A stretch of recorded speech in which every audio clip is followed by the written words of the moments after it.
এই যে দেখো রেডি হয়ে গিয়েছে আমার এঁচোড় চিংড়ি। এখন এই অবধি বন্ধুরা সবাই ভালো থেকো, আবার আপনাদের কাছে চলে আসবো নতুন আর একটা রেসিপি নিয়ে। টাটা বন্ধুরা। Hello guys, welcome back to my channel নাইসফুলাকে আপনাদের স্বাগত। চলে এলাম আবার আপনাদের কাছে নতুন আর একটা রেসিপি নিয়ে। এই যে দেখুন আজকে বানাবো কাঁঠাল চিংড়ি মাংসের মতন করে। এই যে আটা ঝরছে দেখুন, এটা এক্ষুনি কাটলাম, আর এটা অনেক দিনের পাড়া ছিল, সেই জন্যে ভাবছি এইটা করব, এটা রেখে দেবো ছোটোটা। আর এটা বানাবো, আমরা দেখতে থাকুন আমি কেমন করে বানাবো আমার এই রেসিপিটা। আর যদি ভালো লেগে থাকে লাইক কমেন্ট অ্যান্ড সাবস্ক্রাইব করবেন, আর পাশে থাকা বেল আইকনটা অবশ্যই প্রেস করবেন নতুন নতুন রেসিপি পাওয়ার জন্যে। এই দেখুন ছোট্ট কাঁঠালটা কত সুন্দর দেখতে, আর যে আটা ঝরছে। আর এইটা হচ্ছে আমি এইটা রান্না করব, এটা রেখে দেবো একটা। তো চলুন দেখতে থাকুন, আমি এটা এখন স্কিপ করবেন না। এটা এখন আমি কেটে নেব ছোট ছোট করে পিস করে। এঁচোড়টা আমি কেটে নিয়েছি, ছোট ছোট করে কেটে নেব। দানাটা বড় বড়ই হয়ে গেছে।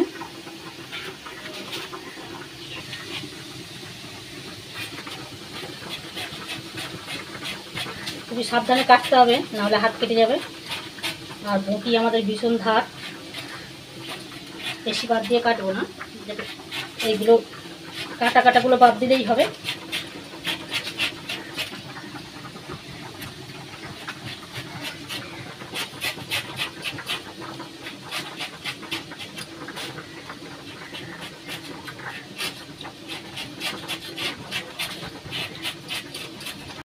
এই যেমন ছোট্ট ছোট করে কেটে নিচ্ছে পিস পিস করে। আর খুব সুন্দর খেতে লাগবে, পুরো মাংসের মতন রান্না করতে হবে। আদা রসুন পেঁয়াজ কাঁচা লঙ্কা সব কিছু দিয়ে যেরকম মাংস করে ঠিক ওইরকম। আর চিংড়ি দিয়ে দেবো তার সঙ্গে। চিংড়িটা আমি বেড়ে রেখে দিয়েছি অলরেডি, ওই জন্য দেখাতে পারলাম না। চিংড়িটা আমার বাঁচাই রয়েছে।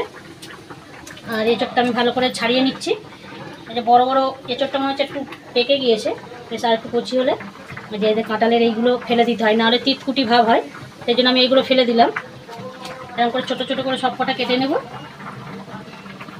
এই যে দেখুন, এই যে দানাগুলো বেশ পেকে গিয়েছে, আর একটু কচি হলে বেশ ভালোই লাগবে। ওদিকে আমার ভাত ফুটে গিয়েছে, এদিকে আমার ভাজা হয়েছে, বিট আলু ভাজা হয়ে গিয়েছে, এখানে ভাত ফুটছে।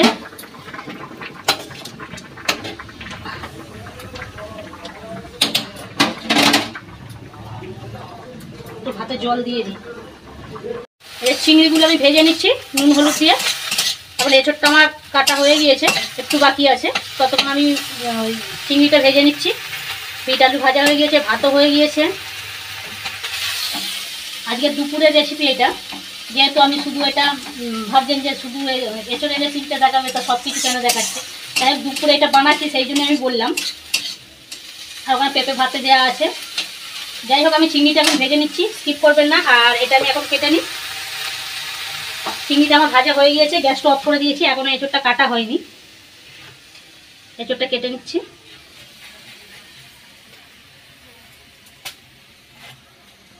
আমি কেটে নিয়েছি এঁচোড়টা, আর এটা আমি ভালো করে ধুয়ে নেব।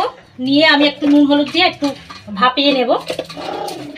নিয়ে এই যে দেখুন, পুরো আদা রসুনের মতনই, পুরো আমি মাংস মতনই করব আদা রসুন দিয়ে। এই যে আদা রসুনটা আমি পেস্ট করে নিয়েছি অলরেডি।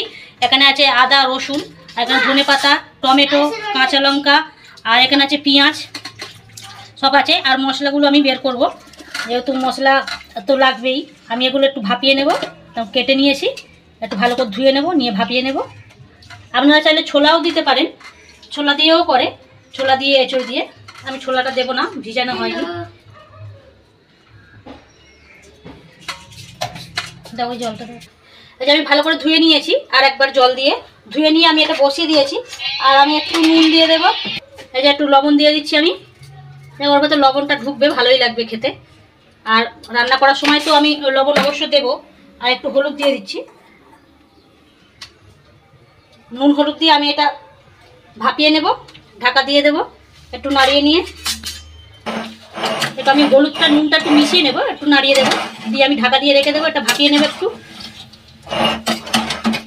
ভাপানো হয়ে গিয়েছে, আমি ঢেলে নিচ্ছি, জলটা ছেঁকে নিচ্ছি।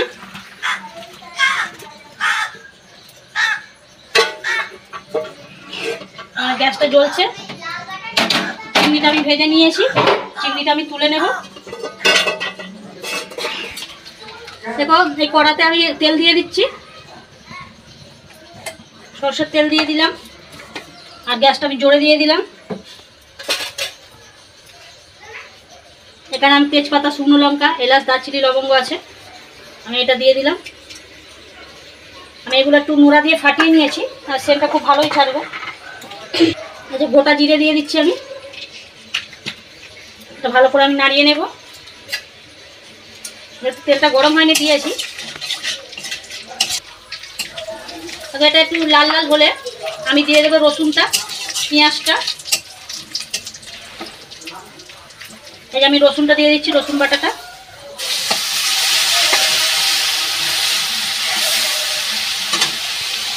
পেঁয়াজটা দিয়ে দিচ্ছি, কাঁচা লঙ্কাটা দিয়ে দিলাম, 2টো কাঁচা লঙ্কা দিয়েছি, আপনারা যেমন ঝাল খাবেন তেমন দেবেন।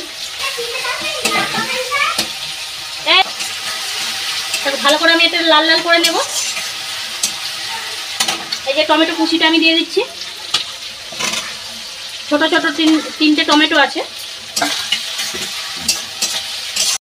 এই যে আমি লবণ দিয়ে দিচ্ছি, আমি লবণটা বুঝে শুনেই দেবো, যেহেতু ওইটা আমি লবণ দিয়ে সিদ্ধ করেছি, সেই জন্য বুঝে শুনেই দেবো। আর আদাটা দিয়ে দেবো, টমেটোটা যাতে সিদ্ধ হয়ে যায় ওই জন্য লবণটা তাড়াতাড়ি দিয়ে দিলাম।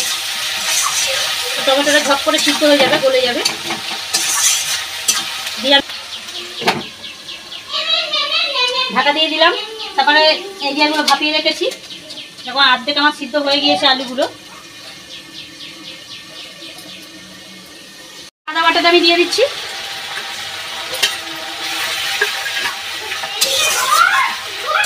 দেখো টমেটোটা আমার সিদ্ধ হয়ে এসছে, এখানে আমি মশলা দিয়ে দেবো।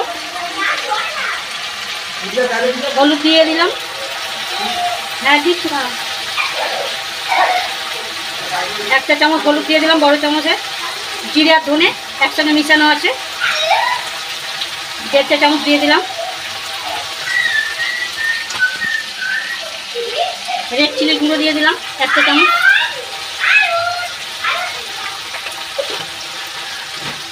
গোলমরিচের গুঁড়ো দিয়ে দিলাম,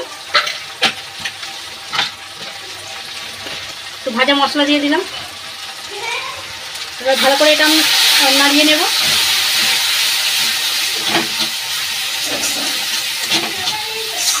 দেখুন কত সুন্দর হয়েছে বেশ কষানোটা।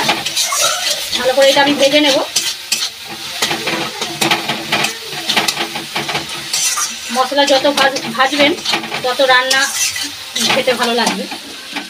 মশলা ভাজার কাজেই কায়দা, মশলা যত কষাবেন তত রান্না টেস্টি হবে। ধনে পাতা দিয়ে দেবো এর মধ্যে।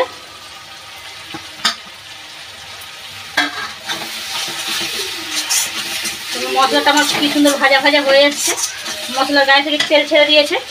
এবার আমি এটা দিয়ে দেবো, এঁচুড়টা।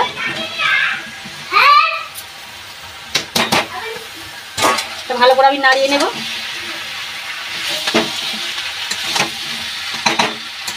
এটা আমার বেশ কষানো হয়ে গিয়েছে, আর মশলাটা বেশ গায়ে মিশে গিয়েছে। দেখুন এবার আমি জল দিয়ে দেবো। ভালো করে কষিয়ে নিয়েছি। দেখুন এখনই মাংসের মতনই লাগছে দেখতে, খেতেও তো খুব সুন্দর হবে। এই যে চিংড়িটা আছে, চিংড়িটা আমি দিয়ে দিচ্ছি এর মধ্যে। আপনারা চাইলে লাস্টেও দিতে পারেন, ঝোল ফোটার সময়, আমি আগেই দিয়ে দিলাম।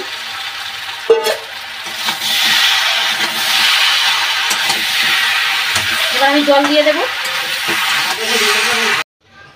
এই যে আমি বসিয়ে দিয়েছি জল দিয়ে, ঢাকা দিয়ে দেবো। এবারে ততক্ষণ ফুটতে থাকুক, আবার অন্য কাজগুলো করে নিই।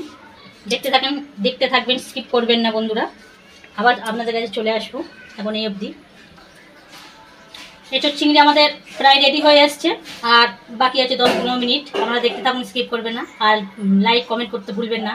অবশ্যই লাইক কমেন্ট অ্যান্ড সাবস্ক্রাইব করে দেবেন, আর পাশে থাকা বেল আইকনটা অবশ্যই প্রেস করবেন। আরও নতুন নতুন রেসিপি নিয়ে আপনাদের কাছে চলে আসবো বন্ধুরা। ঠিক আছে, দেখতে থাকুন, স্কিপ করবেন না। দেখুন আমি আসছি।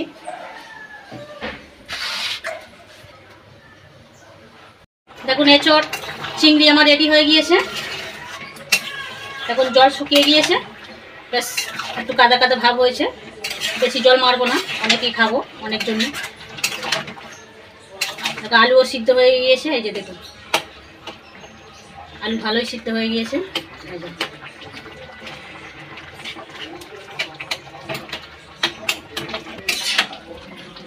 আমার এই রেসিপিটা কেমন লাগলো কমেন্টে লিখে পাঠাবেন, আর লাইক কমেন্ট অ্যান্ড সাবস্ক্রাইব করবেন। পাশে থাকা বেল আইকনটা অবশ্যই প্রেস করবেন আর নতুন নতুন রেসিপি পাওয়ার জন্য। এই দেখুন কত সুন্দর হয়েছে আজ এঁচোড় চিংড়িটা। এবার গরম মশলা ছড়িয়ে আমি নামিয়ে নেব। আমার এঁচোড় চিংড়ি হয়ে গিয়েছে, এটা আমি বন্ধ করে দিলাম গ্যাসটা, ধনেপাতা ছড়িয়ে দিচ্ছি আর গরম মশলা ছড়িয়ে আমি নামিয়ে নেব। হয়ে যাবে আমার এঁচোড় চিংড়ি। এই যে সানলাইটে সাই গরম মশলা ছড়িয়ে দিলাম।